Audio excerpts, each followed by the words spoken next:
Well, good morning, magandang umaga, and welcome to today's episode of My PI Dream. Day 2 being back here in the Philippines, and it feels great. I'm enjoying being in the backyard, and I'm ready to start getting to work on some of the projects around here. Still no word from my contractor. He's supposed to be getting a hold of me so we can plan things forward, and I've been working with my gardener for getting things taken care of that need to be done here around the yard. And yesterday, remember, I went into town and I picked up some building materials, specifically those grates that we have to put inside the trenches that are for the driveway going into the basement. But I can't do that until I clean out the trenches, because all that rain from rainy season, all those torrential downpours, some of the sand from the driveway got down inside there, but I made this really neat ledge at the end so none of the sand got into the pipes. We don't want to step up those pipes. So that's the plan for today, is to work on the trenches. But I also had another plan, but it has to be pushed back. I have to be a little bit flexible. And on all the fencing, the gates specifically, I brought back some of that koi pond netting from the United States, and I planned on tying that there just so I can let Marianne loose. I don't like her being tied up down by the driveway, and the pups, they find an easy way to get through all the bars here. So what I want to do is I want to put some of that koi pond netting. It'll mix well with the black ironworks here, and it won't be quite as obvious until the pups get bigger and they're gone, and we don't have to worry about dogs slipping through the cracks.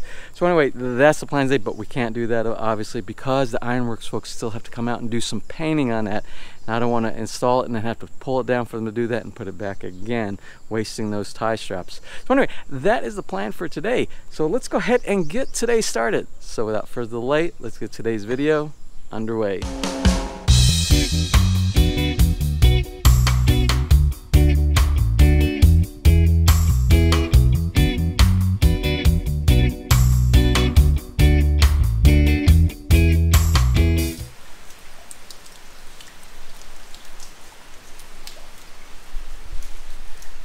Well, so much for me working on the grading. I can't work on the grading, I can't work on the fencing. I don't know what I can work on today, because most of the things that need to be done for me are outside things. Well, the sun is just starting to come back. The whole morning was kind of a washout. It's probably around 9:30 right now. But all this morning, the sky opened up. Remember, it is rainy season here. And I wasn't able to do the stuff on the outside that I wanted to. I did just start doing a little bit of clipping of some of the grass. Now, dilemma, a big dilemma. The grates that I got, the galvanized steel grates that I got for the trenches yesterday, they don't fit, even though there's a standard. There's a 200 or a 300, 200 millimeters by 300 millimeters, 20 by 30 centimeters, the size, the widths of the ones that are available. And I picked up 9 of them yesterday that were the 200 millimeters, which is what I needed. Now, what we have down here, those are supposed to be 20 centimeters wide. But what I found out, whatever my contractor purchased, it's about 2 or 3 millimeters shy of being the 20. So when they fabricated, they built the framing themselves based on the size of the grate that they had. Now, what I picked up yesterday was exactly the spec. It's a little bit higher quality of the galvanized grating than what my contractor purchased, but it's exactly 20 centimeters wide. And the framing material down there is, if it's 20, it's a tight 20, and none of the grating will fit in anything that I have here. They didn't leave room for allowance for a little bit of space. You should always leave a little gap around so that the grating will move easily and you can lift it out. Now it won't do that. So my options are either to bring these back and try to find out the source of supply that he got the original ones from, and hopefully they're still a little shy on their measurements of the 20 centimeters in the width, or I don't really know the other option. I could probably get them to fit inside there, but they wouldn't be easily removable. I would have to use a rubber mallet and pop them inside there. And if I try to put it inside the basement area on the inside where they already do the tile, it will end up chipping all the tile, which it's already done some of the chipping already, trying to get it to fit inside there. So we'll, that's a challenge, and we'll work on that challenge later on. Right now, while there is a break, the rain stopped for a minute. What I'm going to take advantage of, I'm going to go ahead and remove all the debris over the last 4 months from the heavy rain that pushed the sand from the grass blocks down into the trenches. Clean that out in preparation for the next step, which is getting appropriate grading material, that the galvanized steel grading material inside there. So that's what I'm going to work on right now.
Anyway, we have our Ironworks people here today. We are actually getting some productivity done here at Villa Feliz today.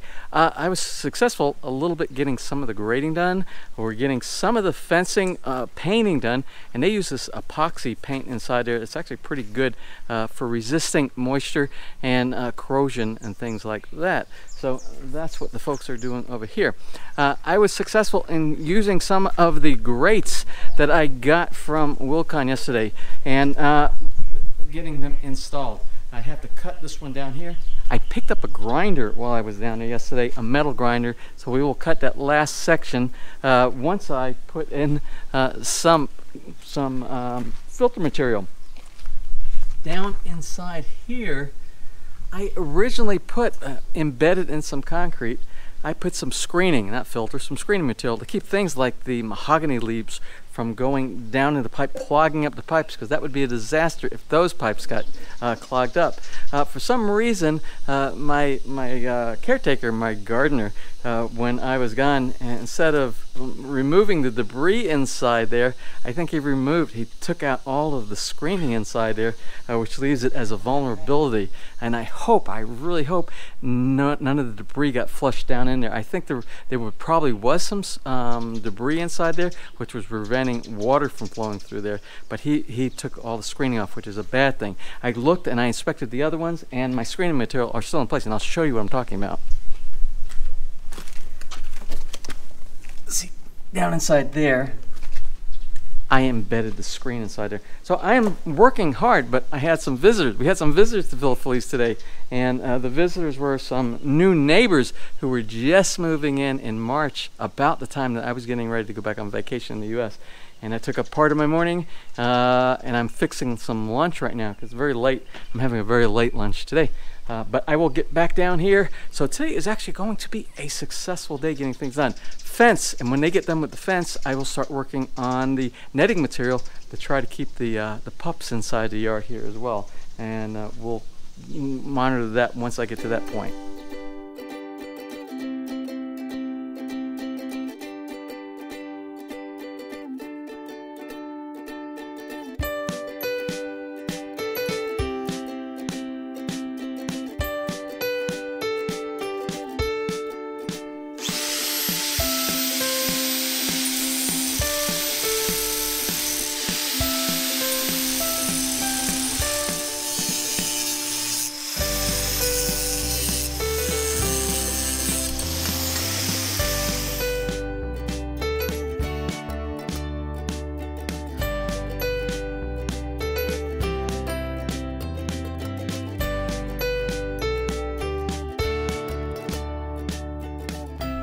Anyway, here it is after 5 o'clock, and it's just me and the dogs here at Villa Feliz. It's been one heck of a day. I'm exhausted, believe it or not. I don't know if you are. I don't know if you had any projects going on today, but I am exhausted. And it's not so much that the labor was real hard, but it was the shifting from one project back and forth and back and forth. And the rain came this morning, and then certain things didn't work out the way I had hoped them to work out. And you're going to find that when you are building a house. And maybe you'll order something. Maybe and you saw that with the order this morning with the generator pipe that we had for the exhaust pipe. The grates didn't fit properly. This and that, every time I turned around it seemed like that. And that's what you're going to find if you're building in the Philippines, probably more often than like if you're building in North America, because some of the standards aren't exactly the spec as you would find in some of the materials, the building materials that you find in the US, Canada, maybe Germany, and all over Europe. So anyway, I have to caution you, when you are going down to buy something, make sure before you go to buy it, you do a hard measurement of whatever it is it needs to fit. And the case in point was the grating, that galvanized steel grating that I had today, and off by about 3 millimeters, which isn't very much, but it was enough to make it extremely difficult to try to get that into place. Well, I got a lot of it into place, and I'll show you when we do our full wrap up at the end, after we're finished talking here. But what I want to do real quick is I made a promise yesterday or the day before, and it's to cover some of the comments that people might not see on some of their mobile devices if I answer them on the comments section. And one case in point was several people have asked questions about when you are buying property in the Philippines, especially if you're an expat and you're an expat married to a Filipino. More likely a Filipina, because it's usually a foreign man marrying a Philippine woman. So anyway, when they purchase property, a lot of times the expat wants to know, what are the safety factors? How should I go about buying a piece of property inside the Philippines? Well, and specifically, one of the subscribers asked the question, should I get a lawyer? Should I get a Filipino lawyer to assist with the land purchase? Well, I have to tell you that you have to be extremely cautious anywhere in the world, but you have to be extremely cautious because I've heard some horror stories here in the Philippines about people buying properties, and then they think they bought the property, then they find there are several claims on there to other people that say that they own the property. Now, that specific question about hiring a lawyer. Now, I will say the matter of the degree of how much you bring in external influence as far as maybe a lawyer or somebody in the legal profession to help you research the property has to do with the way you feel secure about the piece of property that you're purchasing. And what I'm trying to get at is, if you buy a piece of property, say like here, like we're us building Villa Feliz, buying the property it sits on here in a gated community inside the Philippines that already has an established community, it has an agent, maybe an on-site agent, and it has a developer, you're probably less likely to fall into a situation where there is a claim on those properties, because all those properties inside that type of development should be free and clear and owned by the developer. When you are buying a piece of property outside a gated community, in a barrio or a small barangay, or just a piece of property that's not in a big development, that's where due caution should a necessity should take place. And in that case, you might want to ask for somebody like a lawyer to help do things like deed title searches, so that you can validate where they can go to the local municipality and check and see if that property is indeed clear and available for you to purchase. But most of the time, if you're building or buying a lot inside a community like this right here, I would say, in my opinion, is I wouldn't hire a lawyer. I would talk to the occupants inside the subdivision. I would look at reviews of the subdivision, and if it's a well-established subdivision, you could feel secure, I believe, in just going through the developer, through their agents, and doing the purchase through the development itself. That is my opinion. Again, a word of caution to you, to do what you feel. Common sense always comes into play. If something doesn't feel right, then you might want to steer away from that purchase, or do a little bit more of an effort, like getting an extra a person on board to help you do research. Well, that was the main comment that I wanted to talk about today before we close today's episode. So let's go ahead and do a quick walkthrough to see what actually did get accomplished today. Now, for some of the grading, most of the grading got taken care of today. I didn't think these were going to fit, but I cut this one with the grinder, with the steel grinding blade. I was able to put this in, and I had to do another cut on one of them down there, but this got all put into place. I still didn't get the material on the end down there, so that the screening material, so that we could block, but I can do that later on. But it's nice and clean at this point right now. I was also able to do this all the way to this point right here. I need to buy about 2 more pieces of material, but before I do the material, I have to cut. I have to get a grinder with a masonry grinding blade, and I have to cut up about 1 inch all the way across here. The contractor, or the builder for the contractors, the mason works and the people who are working out here, they didn't leave enough. If you try to slide this under here, it's not enough room to slide it back on this side, and I cannot get any of the grates inside there.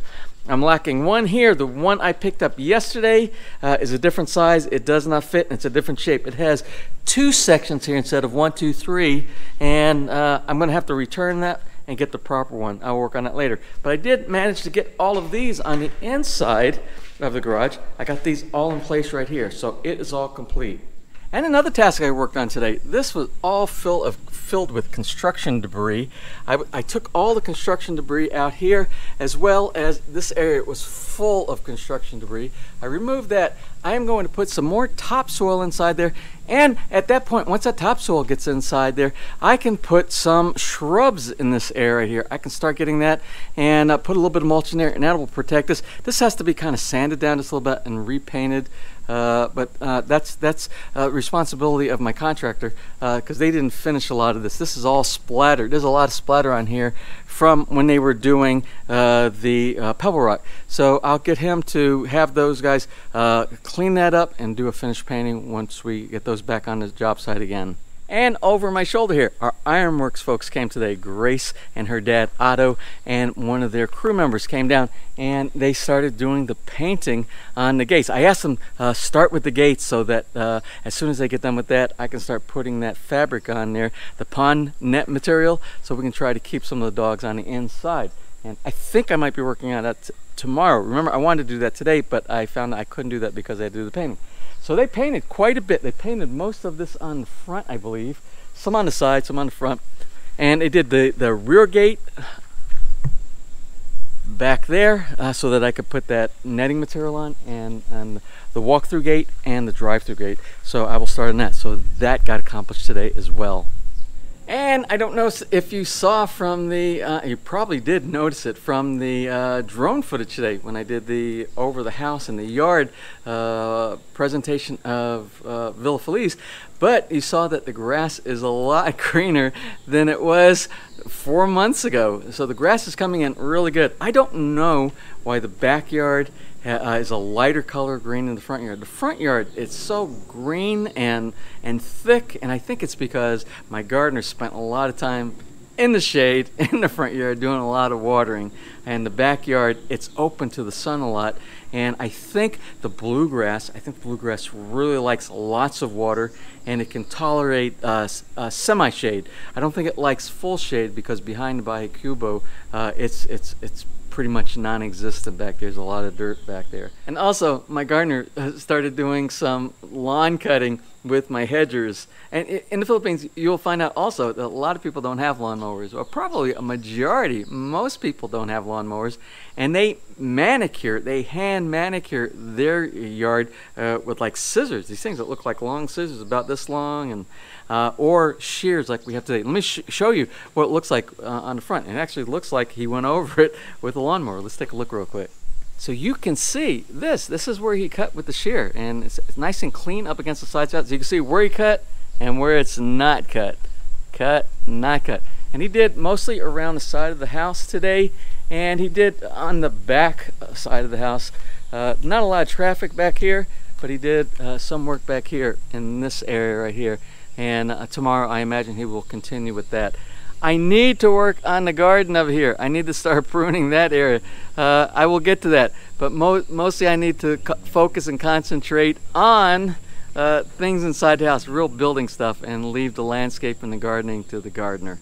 I also want to show you how things grow like crazy around here in the most unexpected place. In the front yard, I don't know if you remember, this area, this is where the bunkhouse was, where the workers had their bunkhouse and they cooked every single day.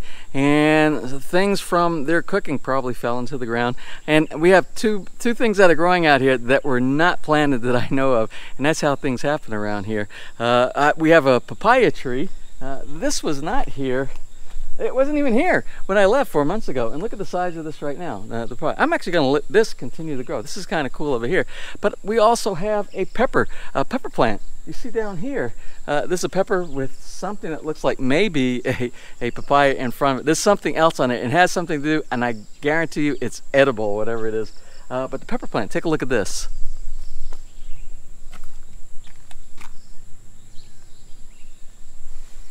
And it's got a lot of blossoms, and that was probably, like I said, from the cook when he was cutting up some of the peppers, and some of the seeds got there. I think I'm going to transplant that one into the backyard somewhere, so I have I don't have my raised bed garden set up yet, or even planned out really well. It's going to be near where the cistern is, but I think that, or I might just leave it there for right now, and because it's going to grow peppers. We'll see. Well, anyway, I think that's about it for today. You smell. I think maybe tomorrow, I think maybe Hot Poen's going to get a bath. He has a new collar. I got him a neat collar. I don't know what happened to his old. He had a nice blue collar, but it's not here anymore. Somewhere in the last 4 months, it disappeared. But I got a new one where it's a piece that goes, it's like a harness that goes around here, down his chest, and goes around. It's like a body harness. And I think he won't be able to slip out of that quite as easy when we do our morning walks. So that will be for probably maybe for tomorrow. I don't know what the plan is for tomorrow. I have one more grate that needs to be cleaned, and then I really would like to maybe get the plumbing set up for the toilet, for the water closet on the first floor. Remember, we have no plumbing working yet on the first floor for the bathroom CR, or the second floor, as a matter of fact. So I have to go downstairs into the basement for showers and for bathroom needs. I think to get the water closet, the toilet working, I think it's just a matter of removing one of the hoses that are on there, putting a back plate and reassembling that back again.